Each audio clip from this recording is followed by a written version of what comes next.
All right, so today we're going to talk about one of the most famous guys in the whole Bible, Samson, but probably not in the way you're used to hearing about him. We're going to forget the superhero version for a minute and instead look at his life as a powerful case study. See, this story isn't just about super strength. It's about what happens when an absolutely incredible gift is put in the hands of someone with a weak character. Okay, you ready? Let's get into it. From the very beginning, before he was even born, Samson's destiny was sealed. I mean, an angel literally showed up to his parents and was like, this kid, he is going to be special. His entire purpose was laid out before he even took his first breath. And he wasn't just chosen, he was set apart. He was what's called a Nazirite, right from birth, which was a special status that dedicated him completely to God. This came with a strict set of rules, which we'll get to in a sec, but you gotta understand, he was basically designed to be a human weapon, God's answer to a huge national problem with the Philistines. And the gift God gave him, it was completely off the charts. We're talking about tearing lions apart with his bare hands, taking down 1,000 soldiers with nothing but a donkey's jawbone. I mean, the guy seemed absolutely 100% invincible. But was he really? And that right there, that's the core question of this whole story. It's what Samson's life really forces every single one of us to ask. What happens when your talent, your skill, your God-given ability is just way, way bigger than your discipline, your integrity, and your character? So let's unpack this unstoppable gift of his. It all started with this divine calling and the specific vow that was attached to it. See, his strength wasn't just some magic power, it was conditional. This vow was the entire foundation of his power. You can think of it like a strict training regimen for a world-class athlete. It was this set of daily, conscious decisions that kept him focused and connected to the true source of his strength. A secret promise, really, and it was defined by 3 very clear rules. Yep, these were the big 3. The long hair was the obvious outward sign of the whole deal.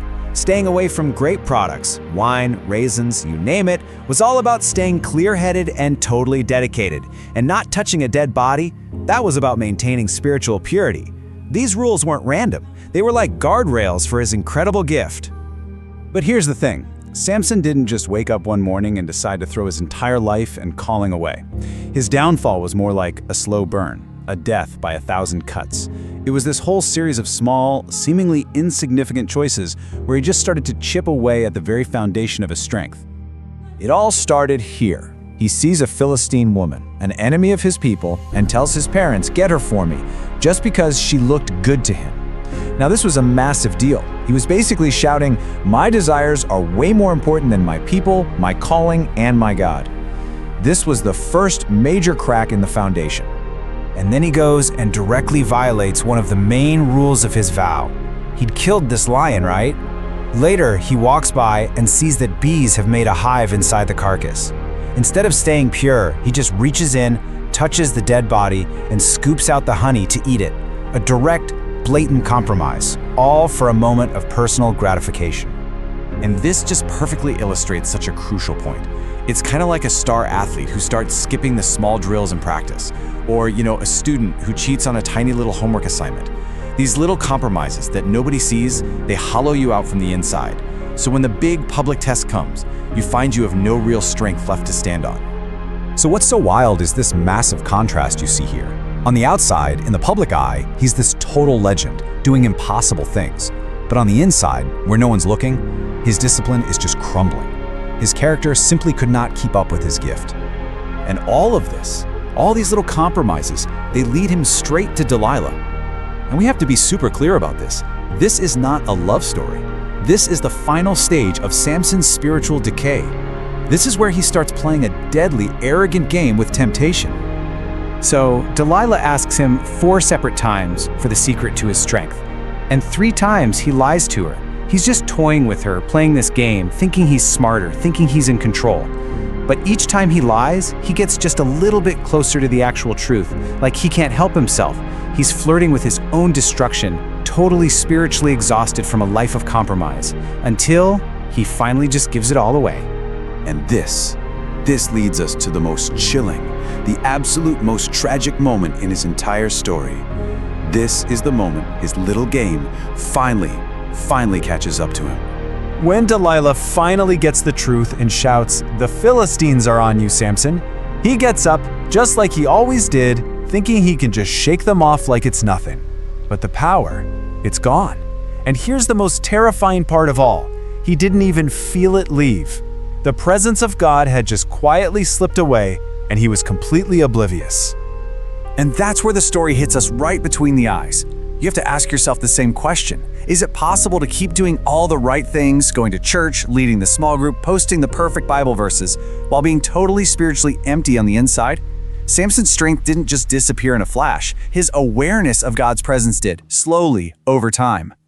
But hold on, because his story doesn't actually end in failure. Just when it seems like all is lost, the whole tone shifts from tragedy to hope, because even after a complete and total collapse, God's grace makes a path for redemption. At his absolute lowest point, his eyes were gouged out. He was a slave grinding grain for the very people he was meant to defeat. Samson finally finds the one thing he was missing his entire life: humility. Just imagine him there, in the dark, broken, with absolutely nothing left. And in that moment, he finally, truly turns back to God. And in his final act, he prays this simple, desperate prayer. Sovereign Lord, remember me. Please, God, strengthen me just once more. And guess what? God answers. He pushes down the pillars of that Philistine temple, killing more of his enemies in his death than he ever did in his entire life. It's just this stunning, unbelievable picture of God's grace meeting us in our biggest failures. So after all that, what's the big takeaway from this intense story? Well, the ultimate lesson is this: your character is the container for your calling. Without a strong character, your gift, no matter how amazing, will eventually be wasted. This chart here just sums it all up perfectly. First, you've got the main theme: gifts versus character. The biblical principle is that physical strength without moral strength is a recipe for disaster. In the modern-day application, your talent is totally useless without integrity. Then you have spiritual blindness, reminding us that it is possible to just go through the motions. But finally, look at the last one: the power of repentance. Samson's last prayer was answered, which proves it is never, ever too late to turn back to God. This is the bottom line, right here. Whatever God has gifted you with, whether it's intelligence or creativity, leadership, compassion, whatever, it's powerful. But it's your character, built by the small choices you make every single day, that's going to protect that gift so it can be used for its true purpose. So, I'll leave you with this one last question. I want you to really think about it. Talk about it with your friends, your small group. What is that one small compromise? That one thing you've been letting slide in your life that you need to cut out this week to start building